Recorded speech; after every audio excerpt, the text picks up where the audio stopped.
잠언 25장 1절부터 14절 말씀 보겠습니다.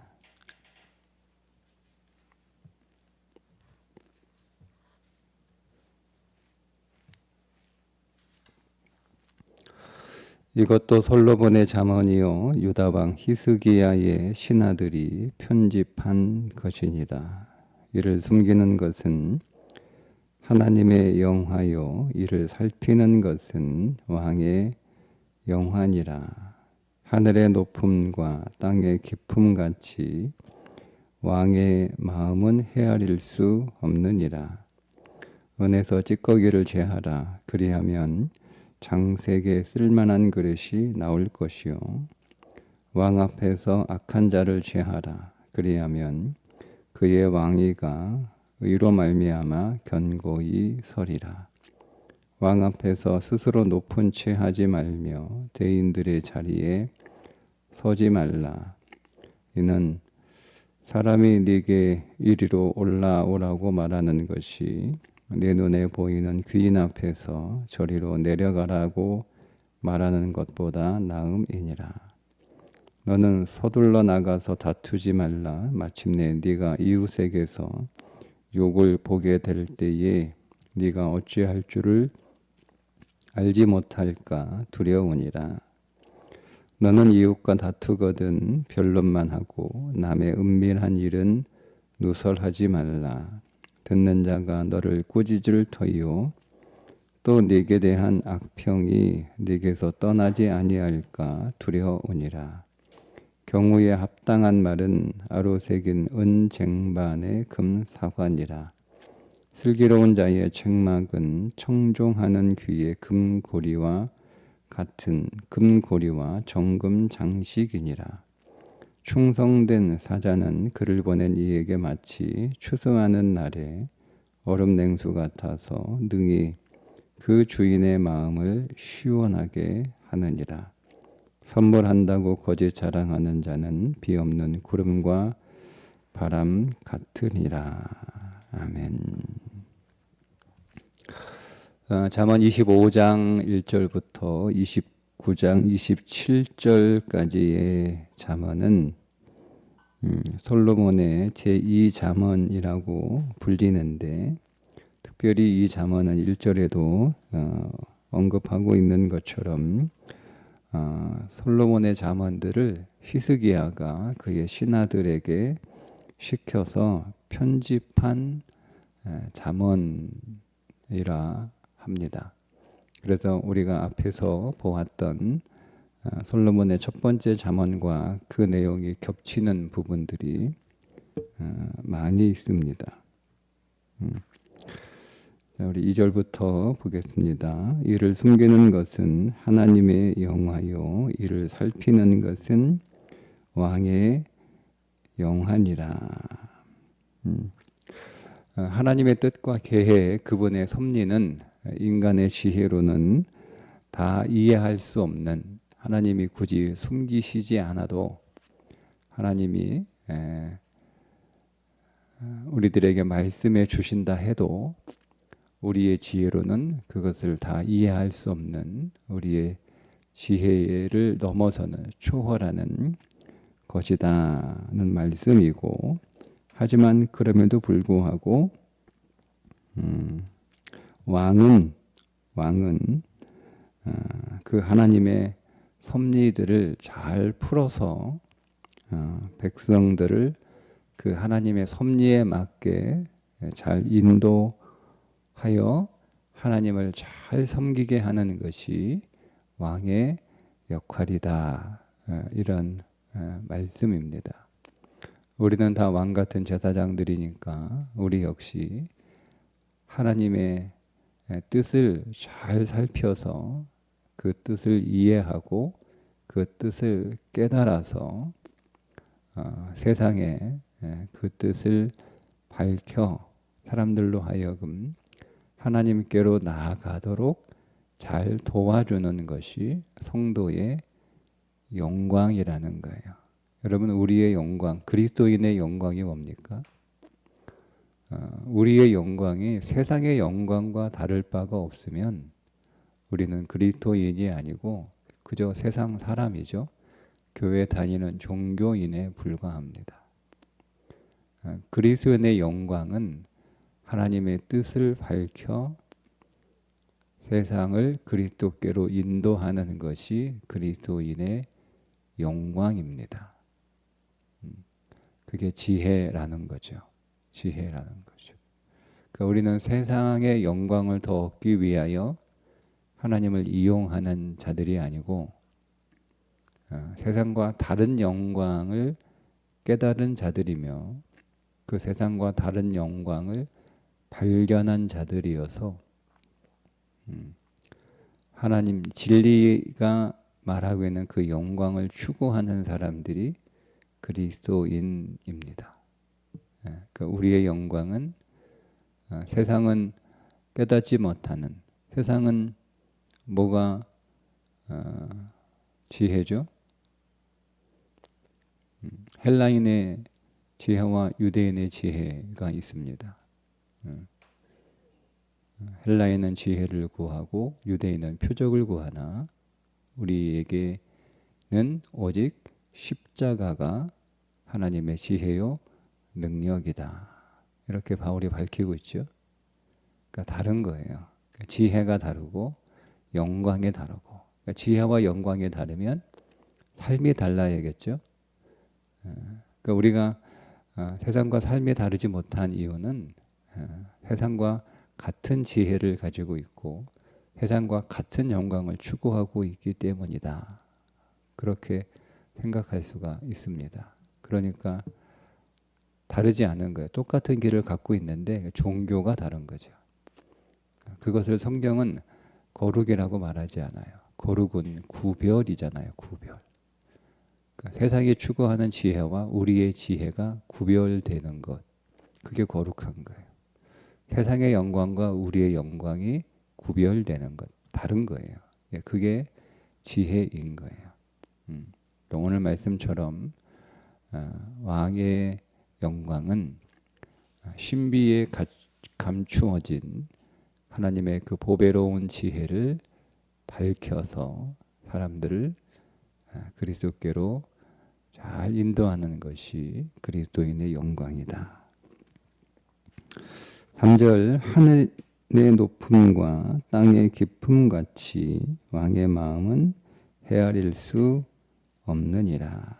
문자적으로 번역을 하면 왕은 하나님의 대리인이기 때문에 왕의 마음도 하나님처럼 비밀로 가득 차 있다. 그런 뜻인데 그 이면에는 하나님의 대리 통치자인 왕 역시 하나님처럼 일반 사람들이 헤아리기에 어려운 깊은 지혜를 가지고 있어야 된다는 뜻입니다. 그러니까 세상에서 그리스도인들은 그래서 세상 사람들과는 다른, 세상 사람들이 이해할 수 없는 그들에게는 어려운 깊은 지혜를 가지고 있는 사람이어야 된다는 거죠. 그러니까 쉽게 얘기하면 그리스도인들은 세상 사람들보다 더 지혜로워야 된다는 거예요. 더 지혜로워야 된다는 거예요. 삶을 살아가는 것이 세상 사람들과는 더 지혜로워야 된다. 그래서 히스기야가 이제 그런 인물이었다는 거잖아요. 히스기야가 솔로몬 이후에 가장 다윗에 닮은 그런 왕으로 꼽히는 왕 가운데 한 명이잖아요. 근데 그 히스기야가 종교개혁만 했을 뿐만 아니라 솔로몬의 잠언들 여기저기 흩어져 있는 기록되어 있는 잠언들 그리고 구전으로 내려오고 있는 잠언들 자기가 신뢰하고 있는 자신의 측근들에게 그 잠언들을 다 이렇게 하나로 모아라. 그게 히스기야의 업적 가운데 하나였습니다. 그런 것처럼 우리 그리스도인들은 하나님의 지혜를 우리의 마음에 다 정리해서 기록하여 가지고 있는 삶을 살아야 되는 거예요. 예. 우리가 어디에서 지혜를 배워야 되느냐? 우리가 어디에서 지혜를 배워야 되느냐? 하나님의 말씀 안에서 지혜를 배워야 되고, 하나님의 말씀을 지혜로 여기는 자들이 왕같은 제사장이에요. 그러니까 우리가 하나님의 지혜를 갖고 있지 않으면 이름뿐인 왕같은 제사장이겠죠. 이름뿐인, 이름만 그렇게 붙여졌을 뿐이지 실제는 우리가 세상에서 하나님의 통치를 보여주는 그런 왕같은 제사장으로 살지 못하는 거예요. 그러니까 우리 안에 그런 지혜가 있어야 된다는 말씀입니다. 자, 은에서 찌꺼기를 제하라. 그리하면 장색에 쓸만한 그릇이 나을 것이요. 여기서 찌꺼기를 제하라는 말씀은 왕의 통치를 바르게 하기 위해서 왕의 판단을 흐리게 하는 사람들이 있습니다. 그런 간신들이나 자기 이익을 추구하는 악한 신하들을 제거해야 된다. 그런 의미가 되겠죠. 5절에 보면 왕 앞에서 악한 자를 제하라. 그리하면 그의 왕위가 의로 말미암아 견고히 서리라. 그러니까 우리가 이 땅에서 그리스도인으로 온전하게 살아갈 때 우리 안에 찌꺼기들이 있어요. 그게 이제 세상의 가치들이죠. 세상의 가치들. 그러니까 세상의 가치를 성경은 찌꺼기라고 부르는 거예요. 그러니까 은의 찌꺼기, 구원에 붙어 있는 찌꺼기잖아요. 그러니까 은은 성경에서 구속을 말하는 거니까 우리가 구원받은 그리스도인 하나님의 백성인데 우리가 찌꺼기, 불순물이 섞여 있으면 온전하게 사용될 수 없다. 그런 의미 아닙니까? 그럼 우리에게 찌꺼기는 뭐냐? 그러니까 세상의 모든 가치가 구속의 은혜 앞에서 다 찌꺼기라는 거예요. 그러니까 이거를 볼 수 있는 것이 왕의 지혜라는 거죠. 예. 그런데 우리가 구속보다는 세상의 보화를 더 가치 있는 것으로 여기고 있다면 우리는 제대로 그리스도인 노릇을 할 수가 없다는 겁니다. 즉 하나님 앞에서 우리는 쓸만한 그릇이 되지 않는다는 거예요. 그러니까 세상의 가치로 치장하고 모장하고 그 세상의 가치가 오늘 우리 안에서 추구되는 가치가 되면 하나님이 오늘 우리를 사용할 수 없다는 거죠. 못 쓰는 거예요. 그러니까 여러분 간혹 우리가 하나님 앞에 쓰임 받기 위해서 내가 출세해야 된다, 세상에서 출세해야 된다 이렇게 생각하는 성도를 만나거든요. 그게 아주 잘못된 생각이에요. 그러면 하나님이 우리를 왜 부릅니까? 세상의 재벌들을 부르지. 안 그랬어요? 우리 왜 불러요, 하나님이? 우리가 무슨 쓸모가 있다고. 그러면 세상의 재벌들 불러서 하나님을 사용하면 하나님의 영광을 위해서 얼마나 잘 사용하시겠어요. 그 말이 맞다면. 근데 그 세상의 보화라고 하는 것은 다 하나님 앞에 구속의 그 보배로운 은총 앞에서 다 찌꺼기고 그런 것들을 제하지 않으면 하나님이 사용할 수 없다는 거예요. 심지어 그것을 뭐라고 얘기하냐면 5절에 악이다 이렇게 얘기를 하잖아요. 그러니까 우리는 하나님의 왕 같은 제사장으로서 무엇이 진정한 가치이고 보화인지를 볼 수 있는 깨닫는 그런 마음과 눈이 필요하다는 거죠. 6절의 왕 앞에서 스스로 높은 취하지 말며 대인들의 자리에 서지 말라. 신하가 가져야 될 태도에 관한 그런 경고인데요. 스스로 높은 취하지 말라. 그러니까 사람은 누구나가 이게 다 본성인데 자신을 과시하고 싶은 욕망, 그런 욕망을 왕 앞에서 드러내는 것은 어리석은 것이다. 그런 말씀입니다. 7절은 이는 사람이 네게 이리로 올라오라고 말하는 것이 내 눈에 보이는 귀인 앞에서 저리로 내려가라고 말하는 것보다 나음이니라. 누가복음 14장 7절 10절부터 11절에 비슷한 말씀을 예수님이 하신 적이 있습니다. 우리는 스스로 높은 채 하지 말라. 우리는 다 안다. 뭐 이런 영적인 교만들, 더 이상 진리를 알 필요가 없다. 다 아니까 더 이상 뭐 성경 읽을 필요 없다. 뭐 성경 배울 필요 없다. 뭐 설교 들을 필요 없다. 우리는 다 안다. 뭐 다 아는 설교, 뭐 똑같은 설교, 제목만 보고 본문만 보고 설교 이렇게 할 거야라고 하는 게 다 영적인 교만이에요. 네. 성경은 지식으로 아는 게 아니고요. 그 말씀대로 살지 않으면 성경은 모르는 거예요. 그러니까 언제까지 똑같은 말씀을 들어야 되는 거예요? 그 말씀을 살 때까지 들어야 되는 거예요. 알아도 10,000번을 들어도 그 말씀대로 살지 못하면 더 들어야 되는 거예요. 그게 진리예요. 그런데 우리는 얼마나 교만한지, 내가 알고 있는 성경 내용, 내가 들었던 설교 라고 하면 우리는 뭐 내가 알고 있는데 뭐 이렇게 마음의 자세를 교만하게 그리고 높여서 진리를 대적하는 삶을 살아가는데 그게 어리석은 것이다 라고는 말씀입니다.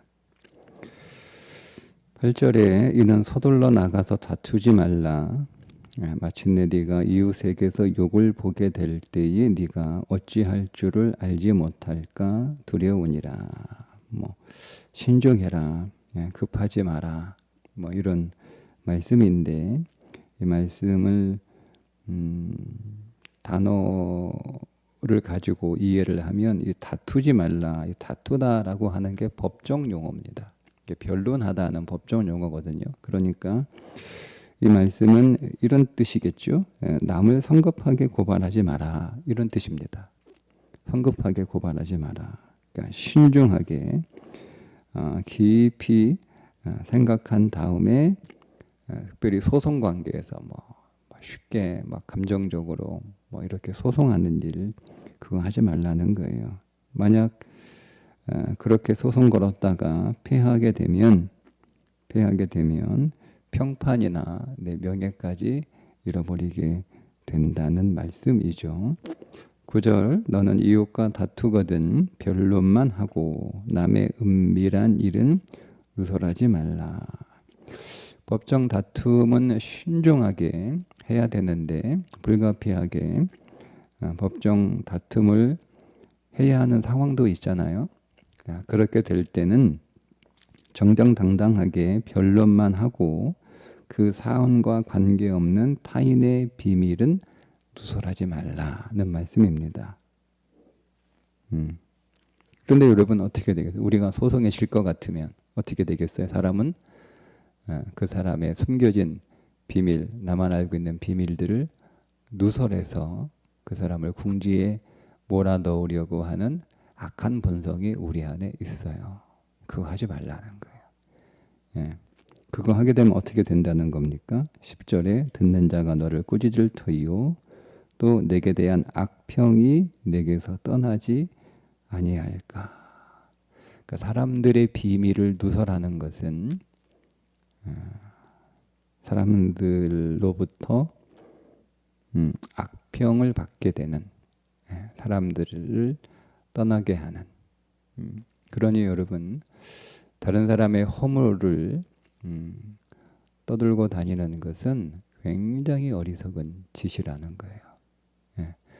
그러니까 있는 허물 들추어내는 것도 하나님 앞에서 악한 것인데 없는 거 만들어내는 건 더한 거겠죠. 그러니까 우리가 여러분 그런 것에 대해서 항상 우리의 입술을 잘 단속해야 돼요. 그래서 11절에 입술을 잘 단속해라 하는 말씀이 계속 이어져 나오고 있습니다. 자, 11절의 경우에 합당한 말은 아로새긴 은쟁반의 금 사관이라. 그러니까 성경은 옳은 말을 하는 게 아니고 합당한 말을 하는 거예요. 어리석은 자는 옳은 말을 하죠. 그죠?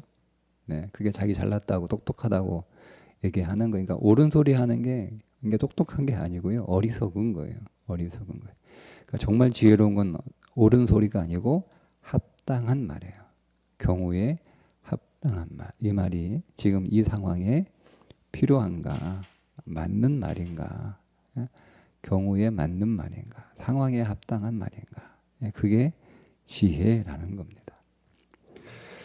자, 12절에 슬기로운 자의 책망은 청정하는 귀에 금고리와 정금 장식이니라.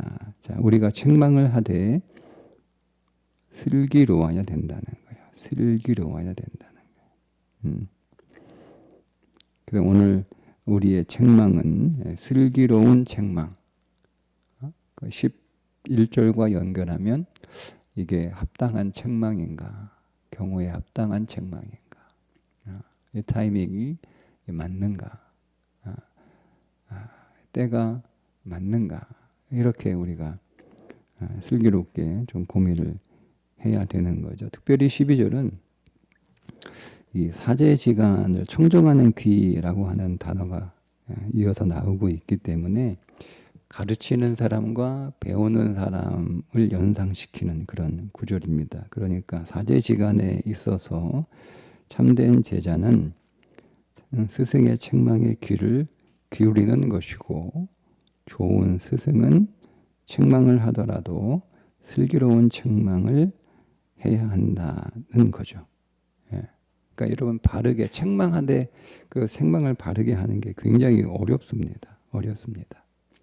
그러니까 이게요, 스승과 제자 사이에 정말 신뢰하고 존경하는 그런 관계, 그런 인격적인 관계가 되지 않으면 어렵다는 거예요. 그러니까 우리가 말에 있어서 제일 중요한 건 말의 내용보다는 관계예요. 관계. 그러니까 관계가 신뢰하고 존경하고 그런 인격적인 관계가 아니면 책망도 하면 안 돼요. 사람은, 우리 보세요. 우리가 여러분, 누가 나를 책망할 때 그 책망하는 내용을 듣습니까? 그 사람과 나와의 관계 안에서 그 책망을 듣는 거예요. 그러니까 내가 너를 사랑하니까 너를 위해서 하는 말이야. 그렇게 말을 하는데 진짜 그런 관계가 되지 않으면 책망하는 말도 쉽게 하면 안 돼요. 그러니까 보통 관계가 별로 친밀하지 않는 사람들일수록 책망하는 말을 쉽게 합니다. 근데 정말 관계가 친밀한 사람일수록 이 말을 해야 되나 말라, 그걸 깊이 연구하고 오랫동안 고민하잖아요. 그죠? 그러니까 그런 관계가, 우리가 인간 관계 안에서 어떤 말을 서로 주고받을 때 그 말의 내용보다 더 중요한 게 관계라는 것, 그게 지혜다, 이렇게 말씀하는 내용이 되겠습니다. 13절에 충성된 사자는 그를 보낸 아이에게 마치 추수하는 날의 얼음 냉수 같아서 능히 그 주인의 마음을 시원하게 하느니라. 여러분, 왕으로서 솔로몬은 굉장히 많은 신하들을 거느리고 있었겠죠. 그런데 그 신하들 가운데 어떤 신하는 솔로몬이 생각하는 그 이상의 일을 처리해서 기쁨을 주는 신하도 있었고, 반면에 또 어떤 신하는 그렇지 못한 신하가 있었을 거 아니에요. 그런 배경 안에서 솔로몬이 했던 말이에요. 주인의 마음에 합당하게 일을 처리할 때 그 사람은 무더운 추수 때 마시는 얼음 냉소와 같아서 답답한 주인의 마음을 시원하게 하더라. 이런 의미이거든요. 자, 그러면 오늘 우리의 언어가 우리가 예라고 대답을 했으면 그 예라고 한 대답에 성실해야 된다는 거예요. 그러니까 예라고 대답은 해놓고 정작 일은 성실하지 못해. 그러면 왕의 입장에서 답답한 사람인 거예요. 그죠? 그러니까 우리가 항상 예라고 했으면, 자, 우리가 항상 아멘이라고 했으면 그 아멘이라고 하는 대답에 성실해야 된다는 거예요. 그러니까 우리가 습관성 아멘이죠. 습관성 아멘. 그냥 마치 뭐라고 해야 되나요? 설교자가 설교하면 그냥 거기에 대한 반응으로 그냥 아멘 하는 거죠. 아멘. 예. 생각 없이 아멘 하는 거예요. 예. 그건 성실하지 못한 거죠. 우리가 아멘이라고 했으면 그 말씀에 성실한 삶이 뒤에 따라 나와야 되는 거예요. 아멘을 잘하고 아멘을 많이 하는 게 중요한 게 아니에요. 설교하는 사람들에겐 설교하고 있는데 아멘 해주면 고맙겠지만 그렇게 할 필요 없어요. 우리가 아멘 이 한마디조차도 그 아멘에 성실한 사람이 돼야 되는 거예요. 내가 아멘 했으면 믿는다는 뜻이잖아요. 믿으면 그렇게 살아야죠. 성공은 못하더라도 그렇게 살아보려고 애를 써야 되는 거예요. 믿기 때문에 애를 쓰는 거잖아요. 성공은 나중의 일이고. 그러니까 우리가 하나님 앞에서 아멘 한 그 믿음의 말에 성실한 자가 될 때 하나님 마음을 시원하게 하는 하나님의 백성이 되는 거지. 아멘은 남발하는데 그가 따라오는 그 아멘 뒤의 삶은 말을 따라오지 못하면 하나님 마음에 답답한 사람이 되는 거예요. 그렇게 적용할 수가 있습니다. 14절 선물한다고 거짓 자랑하는 자는 비 없는 구름과 바람 같으니라. 그 약속에 신실한 사람을 말하는 거죠. 우리가 무슨 약속을 하잖아요. 뭐 이거 해줄게 저거 해줄게 뭐 이렇게 아니면 선물한다고 막 자랑하는 거예요. 내가 근데 이게 문자적으로 거짓 선물로 자랑하는 자 그런 뜻입니다. 약속은 해놓고 그 약속을 지키지 않는 거죠. 네, 자기가 선물한다, 자기는 후한 사람인 것처럼 막 자랑하지만 사실 현실은 실행하지 못하는 그런 사람들을 염두에 둔 말씀입니다. 그래서 그 당시 팔레스틴의 기후를 예로 들어서 구름이나 바람이 불면 비가 올 것으로 예상을 하는데 그런 강수량이 부족한 팔레스타인에서 구름이나 비가 보이면 사람들에게 굉장한 기대와 소망을 불러일으키게 되죠. 그런데 정작 비가 올 것처럼 구름이 몰려오고 바람이 불었는데도 비가 내리지 않으면 실망이 매우 크잖아요. 그러니까 우리의 말이 그런 말이 되면 안 되는 거예요. 저 사람이 이렇게 말하면 그 사람 이렇게 말했으니까 이렇게 행동할 거다라고 하는 기대가 있을 거 아니에요. 이렇게 말했으니까 이렇게 행동할 거야, 이렇게 해줄 거야. 그런데 말만 하고 그런 게 없어. 그러면 그 사람의 말을 신뢰할 수 없다는 거죠. 그러니까 우리의 모든 말이 신뢰할 수 있는 말이어야 된다라고 오늘 말씀하고 있습니다. 네. 우리가 하나님과 사람 앞에서 우리의 말 자체가 신뢰할 수 있는 믿음직스러운 그리고 경우에 합당한 그런 말들이 돼야 되는데 그것은 우리가 노력한다고 되는 게 아니고요. 하나님의 말씀이 우리의 심령에 살아있을 때 가능합니다. 그 말씀이 살아있을 때 머리에 있을 때가 아니고 그 말씀이 마음과 자궁을 거쳐서 우리의 입술로 나올 때 그게 말씀이 살아있는 거거든요.